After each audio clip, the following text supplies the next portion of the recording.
Busy na ba ang tanan guys? Good luck. Good luck sa tuwa tanan guys no. So karon ang first day of Ramadan. So good luck. Santa iya na taani o kupay-kupay sa tuang trabahoon guys. Atong lutuonon. Where's the knife?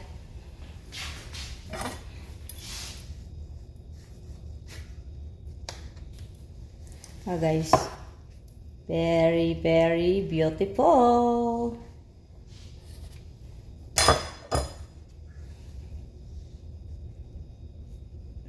Santa iya na tani kupay-kupay sa tuang lutuonon guys. Buhat ko daig kuan guys, chicken sambusa din siya guys. Ay naku guys, nangugas pa ko kung kamot guys, wala lang ko gloves kay ay bitaw ka mo mukhaon, kami bitaw mo mukhaon nga naman, kupay yun oy bida naasa germs ang lamay.